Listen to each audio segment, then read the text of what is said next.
नमस्कार साथियों। तो आज है 28 अक्टूबर 2025। दोस्तों, अब क्योंकि आज एनएससी पर सब इंडेक्स की मंथली एक्सपायरी था, तो जिस वजह से बाजार जो थोड़ा सा वॉलेटाइल रहेगा, ये पहले से एक्सपेक्टेशन था। और जैसे कि कल रात की 10:30 वाली वीडियो में मैं आपको बार बार कहा था कि देखिए, शुरू में मार्केट कैसा रिएक्ट करे या किस तरह पहुंचे, वो उतना मैटर नहीं करते, क्योंकि एक्सपायरी के दिन मोस्टली 2 बजे के बाद बाजार असली चेहरे में आते हैं। और अगर आप देखेंगे, आज शुरू में एकदम से पॉजिटिव में पहुंच गया, उसके बाद देखिए एकदम से गिर गया, जो कि अक्सर एक्सपायरी के दिन होता है, और खास करके मंथली एक्सपायरी है। उसके बाद देखिए एकदम से ऊपर रिकवर किया। फिर देखिए जैसे ही 2 बजे के आसपास, ध्यान से देखना, 2 बजे के बाद देखिए मार्केट में थोड़ा सा करेक्शन, उसके बाद जो आखिरी कुछ मिनटों है उसमें एकदम से रिकवरी हुआ।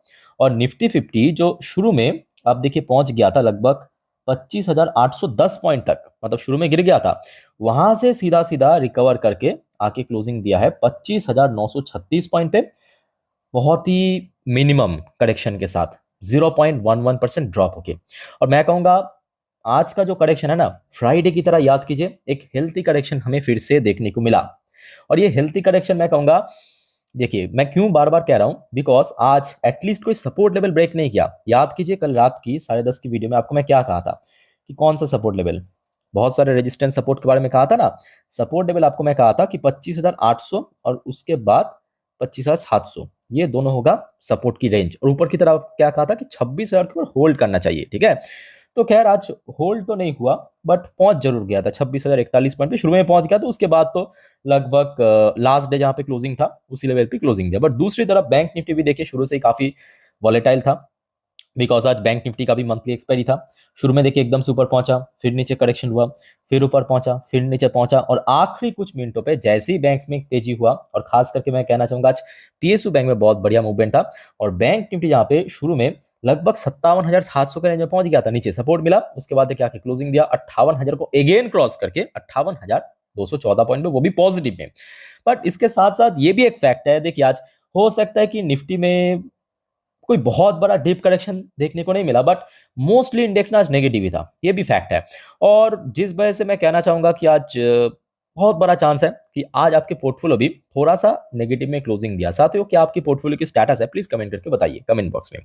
अच्छा, फिलहाल देखिए बैंक्स तो आखिरी कुछ मिनटों में रिकवर कर लिया, बट आईटीज नहीं कर पाया। आईटीज में आज शुरू से करेक्शन था और उसके बाद करेक्शन में क्लोजिंग दिया। फार्मास्यूटिकल सेक्टर भी वीक था, फाइनेंशियल सर्विस सेक्टर भी वीक था बिकॉज ऑफ एनबीएफसी की वजह से, अदरवाइज बैंक्स तो काफी हद तक रिकवर कर गया था। अच्छा, एफएमसीजी सेक्टर भी थोड़ा वीक था, एमएन सेक्टर भी वीक था, सर्विस सेक्टर भी थोड़ा वीक था, एनर्जी सेक्टर भी वीक था, रियलिटी सेक्टर में काफी गिरावट हुआ। पीएसयू बैंक, जो आपको मैं शुरू में कह रहा था ना कि पीएसयू बैंक में आज बहुत बढ़िया रिकवरी हुआ, चाहे एसबीआई की बात करें, बैंक ऑफ महाराष्ट्र, जितने भी पीएसयू बैंक है, मोस्टली चांस है कि आज लगभग 1%, 1.5%, 2% पॉजिटिव में क्लोजिंग दिया। पीएससी सेक्टर में भी इवन करेक्शन था, कंजप्शन सेक्टर भी थोड़ा वीक था, ऑटो सेक्टर वीक था, बट आज मेटल सेक्टर अगेन, याद कीजिए मैं आपको कल क्या कहा था, चाइना और यूएस के बीच अगर ट्रेड मतलब ठीक ठाक हो जाता है तो मेटल सेक्टर को बहुत फायदा मिलेगा, बिकॉज चाइना चाइना है मेन हब।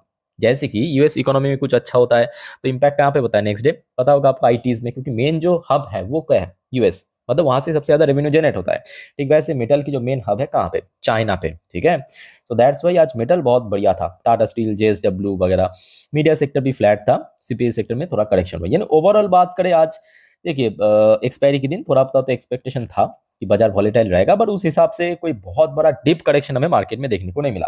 आइए अब आगे बढ़ते हैं नेक्स्ट टॉपिक पे। देखिए ये आज लगभग 3:44 की एकदम ताजा खबर आपके साथ में शेयर कर रहा हूं। भारत की जो वित्त मंत्रालय की तरफ से आया है खबर, finance ministry 6 industry suggestion on tax changes expected in financial 27 budget. साथियों, अब यूनियन बजट बहुत देर नहीं है, अभी देखिए अक्टूबर लगभग खत्म होने को है, नवंबर, दिसंबर, जनवरी, 1 फरवरी के दिन फिर से, मतलब 3 महीने बाद यूनियन बजट पेश होगा। और इस बार यूनियन बजट पे फिर से टैक्स में बहुत बड़ा कुछ चेंज हो सकता है, बट हाँ मैं कहूंगा जो नॉर्मल टैक्स है, मतलब टैक्स स्लैब, उस पे चेंज नहीं होगा। बेसिकली इंडस्ट्रियल टैक्स में कुछ बड़ा परिवर्तन हो सकता है, जो कि आज थोड़ा सा हिंट भी मिल गया। देखिए, the finance ministry has called for suggestion from trade and industry, ध्यान से पढ़ना, from trade and industry on tax rate changes. मैं आपको थोड़ा कोट करके देता हूं, ध्यान से देखना।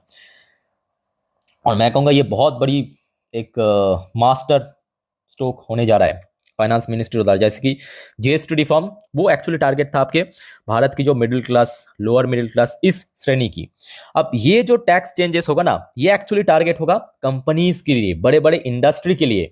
और ये अगर रिफॉर्म फिर से हो गया, मतलब चेंजेस हो गया, थोड़ा सा ईज कर दिया, तो वो कहीं ना कहीं कंपनीज की अर्निंग को और ज्यादा बूस्ट अप कर सकता है फ्यूचर में, ठीक है। बट कितना होगा वो बात की बात है, बट आज थोड़ा सा हिंट मिला। देखिए, trade and industry on tax rate changes and ease of compliance expected in union budget for the financial 27, मतलब अगले फाइनेंशियल ईयर के लिए, to be presented on 1 February 2026, जो कि हर साल 1 फरवरी के दिन प्रेजेंट किया जाता है भारत की वित्त मंत्री द्वारा, ठीक है। तो देखिए, अभी तो 3 महीने बाकी है, तो मोस्टली चांस यह है कि इस बार इंडस्ट्रियल टैक्स में, याद रखिए, इंडस्ट्रियल टैक्स में कुछ बड़ा बदलाव हो सकता है, जैसे कि इस वीडियो की टाइटल में मेंशन किया, ठीक है। सो अभी तो बाकी है 3 महीना, तो अपडेट आते ही मैं आपको जानकारी दे दूंगा। बट ये अगर हुआ सच में, तो जीएसटी रिफॉर्म जैसा एक और बड़ा मास्टर स्ट्रोक सरकार द्वारा हो सकता है, ठीक है। सो लेट्स सी क्या होता है। तो ये हो गया सबसे पहला अपडेट। अच्छा, दूसरा अपडेट पे चलिए, ये हो गया आपका मनी कंट्रोल की वेबसाइट में। तो यहाँ पे बेसिकली मेंशन किया कि शुरू में तो आपको पता होगा एकदम से गिर गया था, उसके बाद जो बाजार में एक सॉलिड रिकवरी हुआ क्लोजिंग तक, वो क्यों हुआ? तो यहाँ पे कुछ फॉर्मल पॉइंट्स है, फटाफट आप बस नोट कर लीजिए। अच्छा, सबसे पहला पॉइंट यहाँ पे मेंशन किया है फेड रेट कट एक्सपेक्टेशन, जो कि बहुत बड़ा चांस है इस बार। एक्चुअली देखिए, यूएस इकोनॉमी स्ट्रगल कर रहा है, उसको सपोर्ट करने के लिए इस बार जो रेट कट हो सकता है, तो बहुत सारे अलग अलग एक्सपर्ट के हिसाब से ऑलमोस्ट 25 बेसिस पॉइंट या बीपीएस के आसपास रेट कट होने का चांस है। तो इसका जो आउटकम है, ये साथियों कल, यानी याद रखिएगा 29 अक्टूबर, मतलब रात, बुधवार रात को आउट होगा, ठीक है। तो अपडेट आते ही जरूर आपको मिल जाएगा जानकारी। अच्छा, नेक्स्ट जो दूसरा पॉइंट मेंशन किया, यूएस चाइना ट्रेड ऑप्टिमिज्म, जो कि कल से ही बार बार डोनाल्ड ट्रंप की तरफ से ये स्टेटमेंट आ रहा है कि कुछ ना कुछ ऑप्टिमिस्टिक हो सकता है, तो उसके लिए तो अभी आपको बृहस्पतिवार तक वेट करना पड़ेगा। सो लेट्स सी क्या होता है, बट आशा रखता हूँ अगर सब कुछ सही रहा तो बाजार के लिए भी या इकोनॉमिकल पॉइंट ऑफ व्यू से भी काफी बढ़िया रहेगा। अच्छा, तीसरा पॉइंट यहाँ पे मेंशन किया है मंथली एक्सपायरी वॉलेटिलिटी, जो शुरू में हम लोग डिस्कस कर चुके हैं। वॉलेटिलिटी इंडेक्स में भी आज थोड़ा सा ड्रॉप हुआ है। अच्छा, पॉजिटिव ग्लोबल क्यूज, मैं कहूँगा ये जरा सा झूठ है, आपको आगे दिखाऊंगा। नहीं, शुरू में तो बिल्कुल ही पॉजिटिव नहीं थे, इवन क्लोजिंग भी उतना बढ़िया नहीं था ग्लोबल मार्केट। अच्छा, चलिए साथियों आगे बढ़ते हैं नेक्स्ट टॉपिक पे, बट उसके पहले आप सभी को मैं रिक्वेस्ट करूंगा, साथियों अगर आपने इस चैनल को अभी तक सब्सक्राइब नहीं किया ना, तो काइंडली रिक्वेस्ट करूंगा फटाफट कर लीजिए, ऐसे इन्फॉर्मेटिव वीडियो हर रोज हर वक्त पाने के लिए। और याद रखना मेरे प्यारे साथियों, आज रात की जो 10:30 की वीडियो आएगा, जिस पर हम नेक्स्ट डे मार्केट प्रेडिक्शन, पूरे दिन शेयर बाजार की अपडेट को डिटेल में कवर करेंगे, और रात की 12 बजे की वीडियो में हम जियोपॉलिटिकल अपडेट को कवर करते हैं, तो देखना मत भूलिएगा। जैसे कि कल रात में भी मैं आपको बहुत सारी जानकारी दिया था, जैसे कि यहाँ पे आप देख सकते हो, ये आपके रात 12 बजे की अपडेट है, ये आपके 10:30 की अपडेट है, ये रिजल्ट वगैरह की अपडेट है, बहुत सारी अपडेट इसके बाद भी आएगा, ठीक है। तो एक भी अपडेट मिस मत करना। अच्छा, नेक्स्ट देखिए, डोनाल्ड ट्रंप को जब मीडिया में पूछा गया कि सर ये तो आपका सेकेंड टर्म चल रहा है, तो आपको उम्र भी हो रहा है कि आप मतलब तीसरी बार के लिए फिर से प्रेसिडेंशियल इलेक्शन लड़ना चाहते हैं, तो उन्होंने कहा भाई मैं तो बहुत पसंद करूंगा। तो उन्होंने कहा ट्रम्प से he would love to run for third presidential term. अब लोग कह रहा है, ऐसा मैं नहीं कह रहा हूँ, लोग कह रहे हैं कि भाई इनको तो सेकेंड टर्म ही लोग झेल नहीं पा रहा है, दुनिया झेल नहीं पा रहा है, ये अगर तीसरी दफा आ गया। साथ ही इस बारे में आप लोग क्या मतलब विचार रखते हो, कमेंट करके बताइए। मतलब आप लोगों का क्या ओपिनियन है, क्या डोनाल्ड ट्रम्प तीसरी बार प्रेसिडेंट बन सकता है, या बनेगा तो क्या अच्छा बुरा रहेगा, जो भी आपको लगता है। अच्छा, एक और रिपोर्ट जरा आप देखिए, ये आया है यूएस की तरफ से, Trump administration making a big mistake with India, ये कहना है यूएस की जो एक्स कॉमर्स सेक्रेटरी की। तो बेसिकली देखिए, इन्होंने अपने देखिए स्टेटमेंट में, इसका पूरा एक इंटरव्यू है, मैं खुद भी देख रहा था, आई थिंक कि आपको यूट्यूब पे मिल जाएगा, ठीक है, हो सके तो देख लेना अगर टाइम मिले तो। सो ये मैडम ने क्या कहा, ठीक है, इन्होंने कहा कि देखिए डोनाल्ड ट्रम्प जो शुरू में कह रहा था अमेरिका फर्स्ट पॉलिसी, तो वो तो सही है, मैं सपोर्ट करता हूँ, ये उस मैडम की कहना है, मतलब यूएस की जो एक्स कॉमर्स सेक्रेटरी का कहना है कि देखिए डोनाल्ड ट्रम्प की जो अमेरिका फर्स्ट पॉलिसी है उसको मैं भी सपोर्ट करता हूँ, वो बढ़िया है। बट आज की डेट में जो ट्रम्प एडमिनिस्ट्रेशन की जो एक्शन है, वो बेसिकली अमेरिका एलोन स्ट्रेटेजी कर रहा है, मतलब अमेरिका एकदम से आइसोलेट हो रहा है दुनिया से, और पूरे दुनिया भर की देश अमेरिका के अगेंस्ट में इकट्ठा हो रहा है। तो उनका कहना यह है, और खास करके उन्होंने कहा कि भारत जैसे जो इतना मतलब कह सकते हो कि एलआई मेंबर या इतना बड़ा पार्टनर को इसके साथ रिलेशन खराब करके तो बहुत बड़ा गलती किया। अच्छा, इसके साथ साथ देखिए एक और रिपोर्ट आया है चाइना की तरफ से। इस बार चाइना ने क्या किया देखिए, क्योंकि 30 अक्टूबर चाइना यूएस की मीटिंग है, मतलब ट्रंप और शी जिनपिंग की मीटिंग है, तो उसके पहले चाइना ने वार्निंग दिया। China warn against law of jungle. अच्छा, लॉ ऑफ जंगल क्यों कहा, पहले आप समझिए। Ahead of Trump Xi meet one free trade system. तो चाइना चाहते हैं जो पहले क्या था, पहले बेसिकली एक बेस टैरिफ था 10%।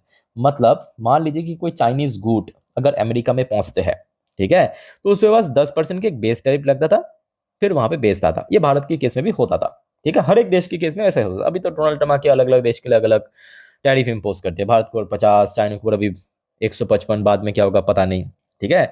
सो यहाँ पे चाइना का क्या है, कहना यह है कि फ्री ट्रेड सिस्टम जो पहले था उसको ही हम चाहते हैं।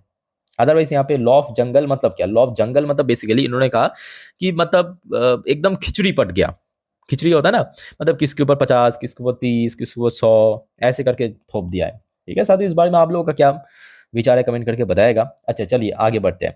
अच्छा, वैसे हो सकता है कि यूएस इकोनॉमी स्ट्रगल कर रहा है, एक बहुत ही क्रिटिकल फेज से गुजर रहा है, बिकॉज आज यूएस गवर्नमेंट शटडाउन है, 28वां दिन है, बट स्टिल लास्ट नाइट को क्या हुआ था, डॉ जोन्स, नैस्डैक सब जो टॉप इंडेक्स है अपना लाइफ टाइम हाई पे पहुंच गया था। चलो बढ़िया।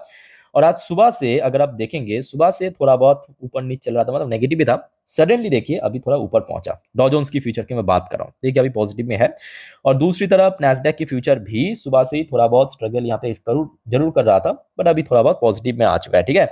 तो साथियों इस बारे में मैं आपको आज रात की 10:30 की वीडियो और 12 बजे की वीडियो में डिटेल में जानकारी दूंगा, देखना मत भूलेगा, वो कल के लिए बहुत वाइटल है, ओके। अच्छा, इंडियन करेंसी की वैल्यूएशन में लास्ट डे जितना ड्रॉप हुआ था वो हो चुका है, बट अभी कोई बहुत बड़ा चेंजेस हमें देखने को नहीं मिला। अच्छा, साथ ही साथ देखिए अब देखना होगा कि आज क्या हुआ है। जैसे कि लास्ट डे 27 तारीख हमने देखा था, एफआईएस द्वारा गलती से हो सकता है कि थोड़ा बहुत सेल हो गया, नेट वैल्यू टोटल 55 करोड़ के आसपास, बाकी तो डीएस ने बाई किया था। सो लेट्स सी आज क्या होता है, इसका डेटा मैं आपको रात में आते ही जानकारी दे दूंगा।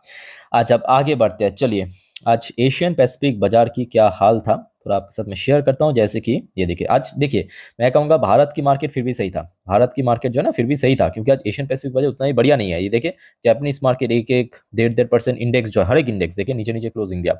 चाइनीज मार्केट भी आप देखिए वीकनेस के साथ क्लोजिंग दिया, ठीक है। हांगकांग की मार्केट भी आप देखिए वीकनेस के साथ क्लोजिंग दिया। तो कहीं ना कहीं ये भी एक वजह है कि आज शुरू में मार्केट थोड़ा सा वीक पड़ गया, मतलब शुरू में थोड़ा नीचे था, साउथ कोरियन कॉस्पी वगैरह सब नीचे था। उस हिसाब से अगर आप देखेंगे भारत के मार्केट में आज कोई बहुत बड़ा डीप करेक्शन नहीं हुआ, हल्का फुल्का कमजोरी था। ताइवानिश मार्केट भी भारत के मार्केट का थोड़ा बहुत वीक था, ऑस्ट्रेलियन मार्केट भी आज वीक था। ये खचरा बैक टू बैक गिर रहा है, याद रखना खचरे की गिरने की टाइम आ चुका और खचरा कभी फट सकता है। ये पिछले एक सालों में इसके एक इंडेक्स देखिए 77, 71, 70% के आसपास चला है, और अभी पिछले कुछ महीनों से बैक टू बैक गिरावट हो रहा है, ठीक है। सो इसमें गिरावट होने का बहुत बड़ा चांस है, जितना गिरावट होगा एफआईएस पैसा निकाला जाएगा।